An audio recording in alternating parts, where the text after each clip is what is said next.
Hello दोस्तों, नमस्कार। Welcome to this video. उम्मीद करता हूँ आप सब बहुत बढ़िया होंगे और आपके जीआईसी एलटी ग्रेड एवं लेक्चरर की तैयारी भी एकदम मस्त झमाझम चल रही होगी। तो साथियों, आप जानते हैं मैं आपके जनरल स्टडीज़ की अध्ययन करा रहा हूँ। जनरल स्टडीज़ में हम प्रैक्टिस सेट सॉल्व करा रहे हैं। तो प्रैक्टिस सेट में डे 50 यानी भैया आज अर्धशतक हम लोग लगाएंगे आपके प्रैक्टिस सेट का। अभी तक 49 प्रैक्टिस सेट हो चुके थे, आज है 50वां।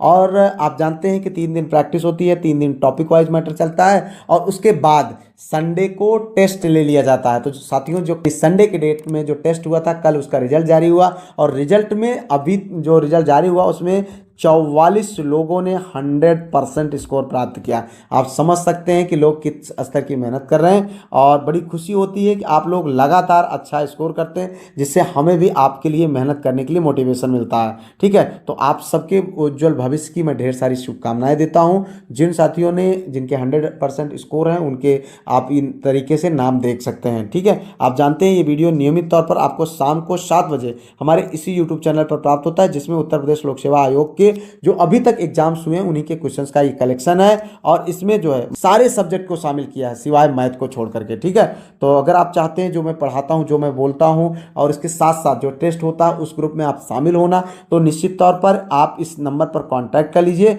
और एक छोटी सी फीस देकर के आप उस ग्रुप में जुड़ सकते हैं, जिसमें मैं जो प्रैक्टिस कराता हूं, जो मैं टॉपिक वाइज मैटर कराता हूं, उन सब की लिखी हुई पीडीएफ आपको मिल जाती है उस ग्रुप में। और साथ ही साथ आपको संडे को टेस्ट भी होता है और आपको मैं बता दूं कि रेगुलर बेसिस पर करंट अफेयर्स के मैटर भी आप ग्रुप में भेजे जा रहे हैं। उसके बाद मैं उसको सॉल्व भी कराऊंगा। तो इस तरीके से आपकी पूरी तैयारी की एक बहुत ही शानदार रणनीति के साथ हम लोग आगे बढ़ेंगे। आइए वीडियो को शुरू करते हैं, लेते हैं पहला क्वेश्चन। यहाँ पर देखो, उत्तर प्रदेश सरकार द्वारा उत्तर प्रदेश गौरव सम्मान 2025 कितने व्यक्तियों को प्रदान किया गया? 2, 4, 5, 6। तो आपको बताना है मित्र, इसमें जो सही विकल्प है वो क्या है? सही विकल्प है डी, यानी 6 लोगों को। ठीक है, तो आप ये देखिए करंट अफेयर का क्वेश्चन है। यहाँ पर जनवरी 2025 में उत्तर प्रदेश में जो है सरकार द्वारा उत्तर प्रदेश गौरव सम्मान 2025 6 व्यक्तियों को प्रदान किया गया। ठीक है, इस पुरस्कार से सम्मानित 6 व्यक्तियों में जैसे कृष्णकांत शुक्ल जो कि वाराणसी से हैं, हिमांशु गुप्ता वृंदावन मथुरा के हैं, मनीष वर्मा कानपुर के हैं एवं कृष्ण यादव बुलंदशहर के हैं। ठीक है, तो इस तरीके से आगे बढ़ते हैं अगले क्वेश्चन की ओर। ये देखो भैया, प्लान इकोनॉमी फॉर इंडिया के लेखक हैं। बात हो रही है प्लान इकोनॉमी फॉर इंडिया के लेखक कौन है? Sir M Visvesvaraya, doctor K P Mathur, K M Munshi, C V Raman. ठीक है, यहाँ पर देखिए मित्र, जो सही विकल्प है वो है आपका ए। क्या है? Sir M Visvesvaraya. ठीक है, सर मोक्ष गुंडम विश्वेश्वरैया को आधुनिक भारत का इंजीनियर कहा जाता है। ठीक है, तो ये इंपॉर्टेंट है, आपको ध्यान रखना चाहिए कि आधुनिक भारत का इंजीनियर किसे कहा जाता है, तो मोक्ष गुंडम विश्वेश्वरैया को। ठीक है, इनकी प्रसिद्ध पुस्तक जो है प्लान्ड इकोनॉमी फॉर इंडिया है और यह 1934 में लिखी गई। कब? 1934 में लिखी गई। इस किताब में उन्होंने भारत की तत्कालीन आर्थिक स्थिति को व्यापक रूप से बताया और देश की आय दुगनी करने हेतु 10 साल की योजना का इन्होंने प्रस्ताव भी रखा था। ठीक है, तो साथियों आप जानते हैं इंपॉर्टेंट क्वेश्चन आपको सॉल्व कराए जा रहे हैं। अभी टॉपिक वाइज जो मैटर मैंने कवर कर लिया, उसके अतिरिक्त जो भी अभी बच रहे हैं टॉपिक, उनको हमें अब शीघ्र अतिशीघ्र कवर करना है। इसलिए हो सकता है कि प्रैक्टिस की संख्या हम घटा करके टॉपिक वाइज का संख्या जो है बढ़ाएं। बाकी जैसे ही ये सारे टॉपिक वाले मैटर कवर हो जाएंगे, फिर से आपको रेगुलर बेस पर मैक्सिमम प्रैक्टिसेस मिलेंगे। ठीक है, यानी आपके एग्जाम तक ये सब सिलसिला जारी रहेगा, रुकने वाला नहीं है ये। ठीक है, तो यहाँ पर देखिए भैया, सॉफ्टवेयर एवं बिजनेस प्रोसेस आउटसोर्सिंग उद्योग का सबसे बड़ा केंद्र उत्तर प्रदेश में निम्नलिखित शहरों में से किस में स्थित है? मेरठ में, वाराणसी में, जो है कानपुर, नोएडा। ये आपको बताना है। 4 विकल्प है मित्र। यहाँ पर जो सही विकल्प है वो है आपका डी, यानी नोएडा। ठीक है, ध्यान से समझिएगा, उत्तर प्रदेश में सॉफ्टवेयर एवं बीपीओ उद्योग का सबसे बड़ा केंद्र नोएडा में स्थित है। ठीक है, नोएडा, ग्रेटर नोएडा, गाजियाबाद आदि स्थल यूपी के प्रमुख आईटी बीपीओ केंद्र हैं। आगे बढ़ते लेते हैं अगला क्वेश्चन भैया। निम्न में से कौन जनपद स्तर पर कार्यरत है? जनपद स्तर की बात हो रही भैया, कौन ऐसा है जो कि जनपद स्तर पर कार्यरत है? ठीक है, तो इसमें देखिए, राज्य सहकारी बैंक, केंद्रीय सहकारी बैंक, प्राइमरी कृषि ऋण सोसाइटी, आरबीआई। आपको बताना है मित्र इसमें सही विकल्प क्या है। तो सही विकल्प है बी, यानी केंद्रीय सहकारी बैंक। भारत की सहकारी बैंकिंग त्रिस्तरीय संरचना पर आधारित है। अगर हम बात करें शीर्ष की तो राज्य सहकारी बैंक जो कि राज्य स्तर पर होता है, और मध्य दूसरे बीच वाले नंबर पर केंद्रीय या जिला सहकारी बैंक जो कि जनपद स्तर पर होता है। ठीक है, ये वाला। और उसके बाद अगर तृतीय या प्राथमिक कहा जाए तो प्राथमिक कृषि ऋण समिति, जिसे PACS यानी ग्राम या स्थानीय स्तर पर होता है। सहकारी बैंक भी बैंकिंग के आधारभूत कार्य करते हैं। इनकी स्थापना राज्यों के सहकारी समिति अधिनियमों के अंतर्गत होती है। ठीक है, आगे बढ़ते लेते हैं अगला क्वेश्चन। भारत में मुद्रा संबंधी नीति बनाई व लागू की जाती है भारत सरकार द्वारा, भारतीय रिजर्व बैंक द्वारा, भारतीय बैंक संघ द्वारा, FICCI द्वारा। ठीक है, तो यहाँ पर मित्र जो सही विकल्प है वो आपको बताना है। सही विकल्प है आपका बी, भारतीय रिजर्व बैंक द्वारा। ठीक है, भारतीय रिजर्व बैंक जिसे RBI शॉर्ट फॉर्म में कहते हैं, स्थापना 1935 में हुआ और मौद्रिक या मुद्रा संबंधी नीति बनाना और लागू करना इनका मुख्य कार्य है। बैंकों का नियामक भी इसे कहा जाता है। ठीक है, आगे बढ़ते लेते हैं अगला क्वेश्चन। भैया किस पंचवर्षीय योजना ने ज्यादा तेज धारणी एवं समावेशी समृद्धि पर जोर दिया? 11वीं, 12वीं, 10वीं, 9वीं। तो इसमें आपको बताना है मित्र क्या सही विकल्प है। सही विकल्प है मित्र 12वीं। ठीक है, 12वीं पंचवर्षीय योजना जो कि 2012 से लेकर के 17 तक लागू थी। अगर हम यहाँ पर बात करें अध्यक्ष की तो C रंगराजन साहब थे और इनका दृष्टिकोण था तेज धारणी एवं समावेशी दृष्टि और सतत विकास। ठीक है, तो लक्षित वृद्धि दर जो थी इस समय 8.2% किया गया था, जबकि उपलब्धि लगभग जो है 6.8% पाया गया था।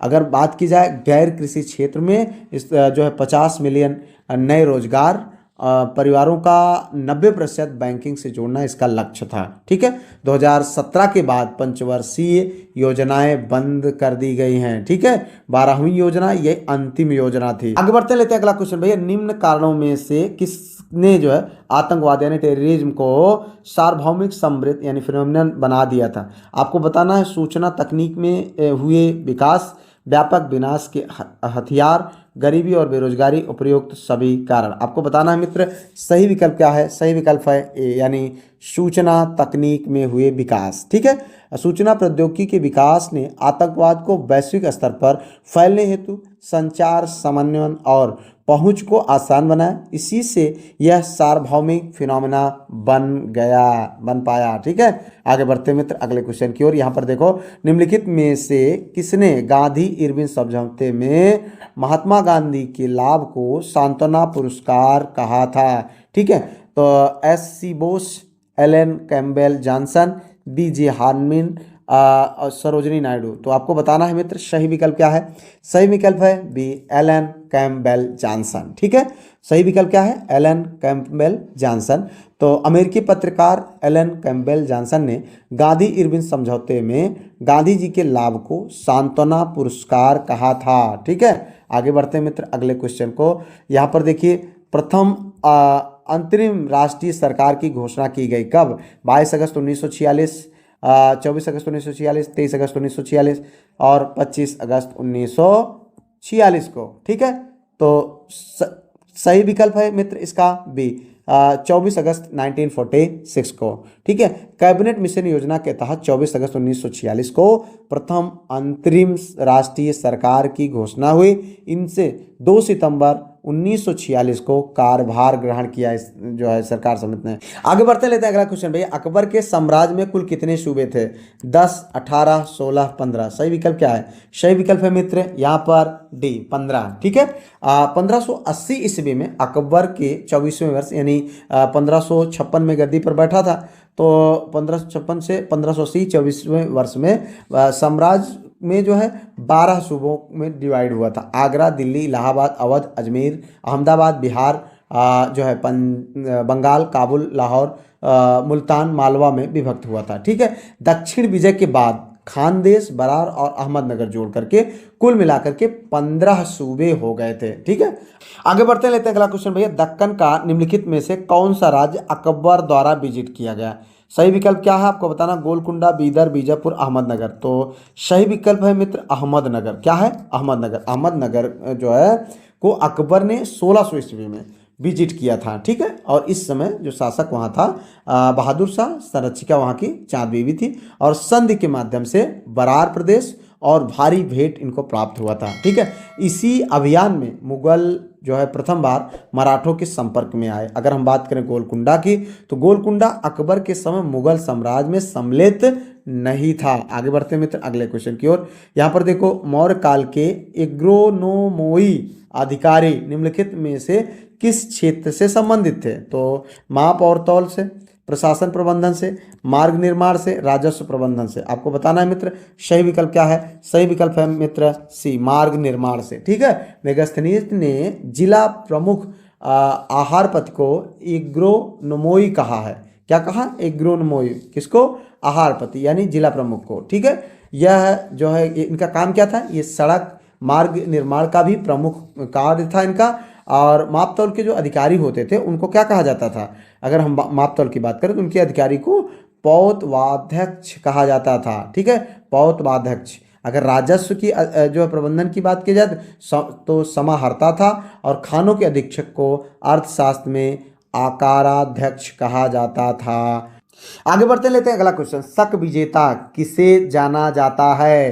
प्रथम जो है यहाँ पर देखो, पहला विकल्प चंद्रगुप्त प्रथम, समुद्रगुप्त जो है, चंद्रगुप्त द्वितीय, कुमारगुप्त। तो बताना है मित्र इसका जो सही विकल्प है। सही विकल्प कौन है? चंद्रगुप्त द्वितीय, ठीक है। पश्चिमी तट के शकों पर विजय के उपरांत चंद्रगुप्त द्वितीय ने विक्रमादित्य की उपाधि धारण की, ठीक है। उन्हें सकार भी कहा गया, ठीक है। और शक विजय लगभग 388 से 401 ईस्वी के बीच में हुआ था। और इस दौरान उपाधियां जो है मिली, देवगुप्त, देवराज, देवसूरी, परम भागवत। और यहाँ जो इनका शासन हुआ था 375 से लेकर के 415 ईस्वी तक, किसका? चंद्रगुप्त द्वितीय का। आगे बढ़ते लेते हैं अगला क्वेश्चन। यहाँ पर देखो, निम्नलिखित युग्मों में से कौन सुमेलित नहीं है? देखो यहाँ पर सुमेलन वाला क्वेश्चन है, तो आपको बताना ये ग्रंथ दिए गए, ये लेखक दिया गया है, यहाँ पर 4 दिए गए हैं। आपको बताना कौन सही सुमेलित नहीं है। तो मित्र इसमें जो सही विकल्प है यानी जो सही सुमेलित नहीं है वो है आपका डी, यही ये वाला जो है सही सुमेलित नहीं है। बाकी सही सुमेलित सभी हैं। देखा जाए तो बाल चरित्र जो है भास ने लिखा है। सारपुत्र प्रकरण की बात किया जाए तो अशोघोष साहब ने लिखा है। अगर बात की जाए कलिंग जो है टूपरानी को, तो जय गोंदर ने लिखा है। अगर हम इस महापुराण की बात करें तो इसको जिन सेन तथा गुणभद्र साहब ने लिखा था, नेमनाथ साहब ने नहीं लिखा है, ठीक है। आगे बढ़ते लेते हैं अगला क्वेश्चन। मध्यकालीन भारत के मुगल शासक वस्तुतः थे फारसी, अफगान, चगताई तुर्क। उपर्युक्त में से कोई नहीं। आपको बताना है मित्र क्या इसका सही विकल्प है। सही विकल्प है भैया यहाँ पर सी, चगताई तुर्क, ठीक है। मुगल शासक चगताई तुर्क वंश के थे। बाबर जो है पितृपक्ष से तैमूर का 5म वंशज और मातृपक्ष से चंगेज खां का 14वां वंशज था, ठीक है। इसे जो है तुर्क मंगोल रक्त सम्मिश्रण कहते हैं, ठीक है। वंश का नाम इनका जो है, जो चंगेज खां के पुत्र चगताई पर पड़ा था। इनके वंश का नाम किसके नाम पर पड़ा था? चंगेज खां के पुत्र चगताई के नाम पर पड़ा था, ठीक है। आगे बढ़ते हैं मित्र अगला क्वेश्चन। देखो यहाँ पर निम्नलिखित में से किस भारतीय राष्ट्रीय कांग्रेस के अधिवेशन में जवाहरलाल नेहरू ने समाजवाद को भारत की समस्याओं को हल करने की कुंजी बताया था? ठीक है, लाहौर, लखनऊ, इलाहाबाद और रामगढ़ में, ठीक है। अब यहाँ पर देखो मित्र, जो सही विकल्प है वो है आपका बी, यानी लखनऊ, ठीक है। सही विकल्प क्या है? लखनऊ। भारतीय राष्ट्रीय कांग्रेस का 49वां जो अधिवेशन था वो अप्रैल 1936 ईस्वी में लखनऊ में हुआ था, जहां जवाहरलाल नेहरू ने समाजवाद को भारत की समस्याओं का समाधान बताया था। ये क्वेश्चन बन सकते हैं भैया, इसलिए इनको ध्यान रखें। आगे बढ़ते हैं भैया अगला क्वेश्चन। उससे पहले मैं आप लोगों से कहना चाहूँगा, अगर अभी तक आपने वीडियो को लाइक, चैनल को सब्सक्राइब, वीडियो को हाइप और शेयर ना किया हो तो ये सब कर लीजिएगा मित्र। बहुत मेहनत लगती है वीडियो बनाने में। निम्नलिखित में से किस याचिका का प्रावधान भारत के संविधान में नहीं किया गया है? ठीक है, प्रतिषेध, परमादेश, अधिकार परीक्षा, निषेधाज्ञा। तो यहाँ पर देखो मित्र, सही विकल्प क्या है आपको बताना है। सही विकल्प है भैया डी, निषेधाज्ञा, ठीक है। तो निषेधाज्ञा जो कि संवैधानिक रिट नहीं है, बाकी अनुच्छेद 32 से लेकर के 35 जो भाग 3 के अंतर्गत आते हैं। अगर हम बात करें बंदी प्रत्यक्षीकरण, परमादेश, प्रतिषेध और जो है अधिकार परीक्षा, ये सारी चीज़ें क्या हैं? याचिका का प्रावधान भारत के संविधान में इनसे संबंधित किया गया है। आगे बढ़ते हैं अगले क्वेश्चन की ओर। यहाँ पर देखो, मनरेगा कार्यक्रम निम्नलिखित में से भारतीय संविधान के किस अनुच्छेद को लागू करने हेतु लाया गया था? तो यहाँ पर देखो मित्र, इसका जो सही विकल्प है वो है आपका ए, यानी 43, अनुच्छेद 43। ठीक है, अनुच्छेद 43 के अनुसार राज्य उपर्युक्त विधान या आर्थिक संगठन द्वारा कर्मकारों हेतु न्यूनतम मजदूरी व गरिमामय कार्य सुनिश्चित करेगा। इसी के कार्यान्वयन हेतु राष्ट्रीय ग्रामीण रोजगार गारंटी अधिनियम 2005 मनरेगा लागू किया गया, जो रोजगार व न्यूनतम मजदूरी की वैधानिक गारंटी देता है। ठीक है, अनुच्छेद 41 भी इन्हीं से संबंधित। आगे बढ़ते लेते हैं अगला क्वेश्चन। भाई, सदन के एक सदस्य से स्पीकर जो अध्यक्ष होते हैं बोलने को मना करते हुए दूसरे सदस्य को बोलने के लिए कह सकता है, इसे क्या कहा जाता है? शिष्टाचार, दल बदल, प्रश्न पूछना, यहाँ पर यील्डिंग द फ्लोर है। ठीक है, यील्डिंग द फ्लोर। तो यहाँ पर देखो, जो सही विकल्प है मित्र वो है आपका यील्डिंग द फ्लोर। ठीक है, संसदीय प्रक्रिया में यील्डिंग द फ्लोर वह स्थिति है जब स्पीकर एक सदस्य को रोककर दूसरे सदस्य को बोलने का अवसर देता है या देती है। ठीक है, आगे बढ़ते मित्र अगला क्वेश्चन। निम्न में से किसे राज्यपाल नियुक्त नहीं करता है? यहाँ पर देखो, मुख्यमंत्री को, राज्य लोक सेवा आयोग के सदस्यों को, उच्च न्यायालय के न्यायाधीशों को, महाधिवक्ता को। तो इसमें आपको बताना है मित्र, सही विकल्प क्या है? सही विकल्प है से उच्च न्यायालय के न्यायाधीशों को। राज्य जो है राज्यपाल जो है नियुक्त करता है मुख्यमंत्री को, राज्य लोक सेवा आयोग के सदस्य को, महाधिवक्ता को, लेकिन जो है उच्च न्यायालय के न्यायाधीशों की नियुक्ति कौन करता है? राष्ट्रपति करता है। ठीक है, आगे बढ़ते भाई अगला क्वेश्चन। निम्नलिखित राज्यों में से कौन सा पटकोई पहाड़ियों से संलग्न नहीं है? बात हो रही पटकोई पहाड़ियों से, कौन संलग्न है आपको बताना है। कौन राज्य? नागालैंड, त्रिपुरा, मणिपुर, मिजोरम। सही विकल्प क्या है? सही विकल्प है भैया यहाँ पर बी, त्रिपुरा। ठीक है, तो जो है त्रिपुरा जो है पटकोई पहाड़ियों से संलग्न नहीं है। पटकोई पहाड़ियाँ मुख्यतः जो है नागालैंड, मणिपुर, मिजोरम से संबंध है, त्रिपुरा से इसका संबंध नहीं है। आगे बढ़ते हैं मित्र अगले क्वेश्चन को। निम्नलिखित नदियों में से कौन सी नदी भ्रंश यानी फॉल्ट जिसे बोलते हैं अंग्रेजी में, घाटी से प्रवाहित होती है? तापी, महानदी, कृष्णा, तुंगभद्रा। तो आपको बताना है मित्र सही विकल्प क्या है?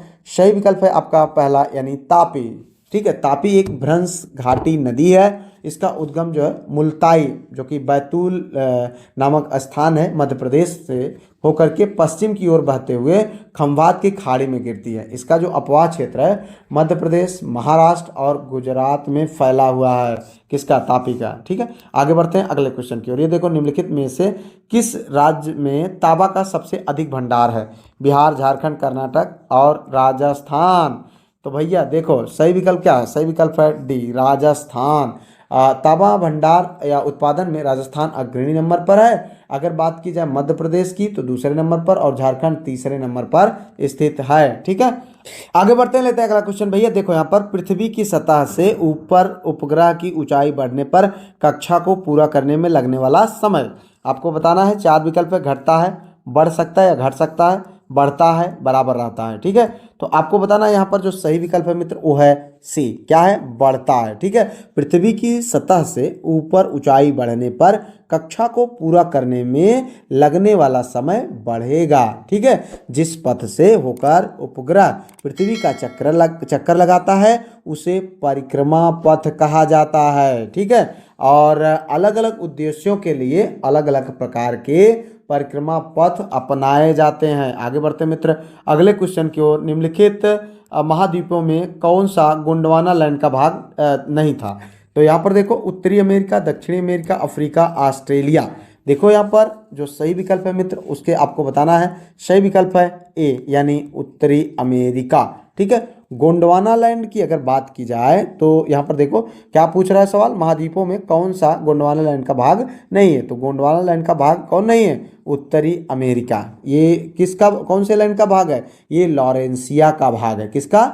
लॉरेंसिया का। बाकी अगर बात की जाए गोंडवाना लैंड में तो जो है जिसे दक्षिणी पैंजिया भी कहा जाता है, दक्षिणी America, Africa, Madagascar, Bharat, Australia और अंटार्कटिका शामिल हैं। ठीक है, आगे बढ़ते हैं मित्र अगला क्वेश्चन। यहाँ पर देखो, पृथ्वी का वायुमंडल मुख्यतः किसके द्वारा तप्त होता है?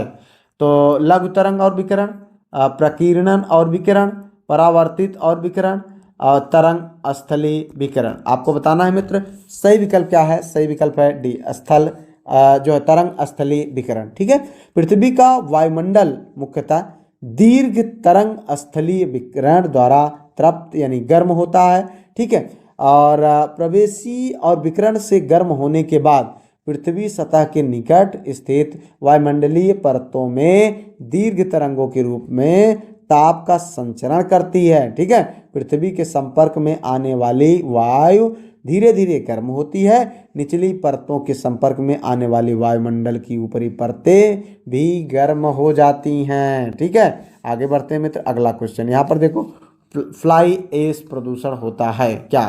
तेल शोधन से, उर्वरक उद्योग से, ताप विद्युत संयंत्र से, खनन से।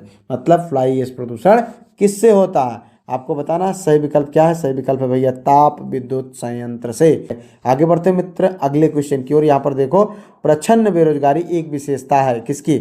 उद्योग की, व्यापार की, कृषि की, यातायात की। तो ये है भैया सी विकल्प, कृषि की। ठीक है, प्रच्छन्न बेरोजगारी को क्या कहते हैं हिंदी में? छिपी हुई बेरोजगारी। ठीक है, जो है इसका एक और नाम दिया जाता है क्या? छिपी हुई बेरोजगारी।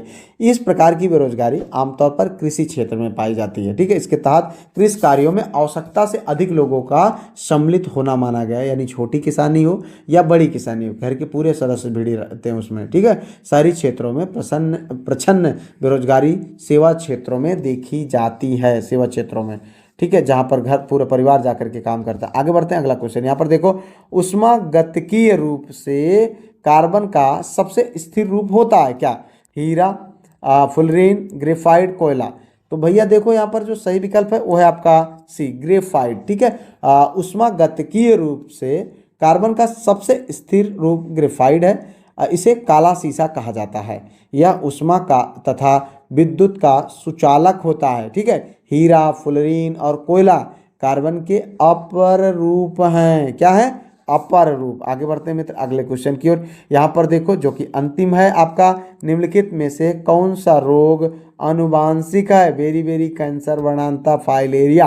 देखो यहाँ पर जो विकल्प क्या है सही, सी क्या है? वर्णांधता। वर्णांधता एक आनुवांशिक बीमारी है जिससे पीड़ित व्यक्ति को लाल और हरे रंग के अंतर करना मुश्किल होता है। इसमें महिलाएं जो है वाहक का कार्य करती हैं। ठीक है, बात की जाए बेरी बेरी की तो ये विटामिन बी की कमी से होता है। ठीक है, बाकी ये सब आप जान ही रहे हैं। इस तरीके से हम लोगों ने 30 क्वेश्चन की इस प्रैक्टिस सेट को किया। उम्मीद करते हैं आप सब बहुत अच्छा कर रहे होंगे। प्लेलिस्ट आप सबके सामने है, इसको आप जरूर देखें और कोई सुझाव हो तो कमेंट करिएगा। पीडीएफ ग्रुप अभी तक ना ज्वाइन किए हों तो ज़रूर करिएगा, जिससे आप टेस्ट और सारी चीज़ों को पार्टिसिपेट कर सकें। फिलहाल मिलते हैं किसी और वीडियो में किसी और टॉपिक पर। तब तक के लिए जय Hind, Vande Mataram, best of luck.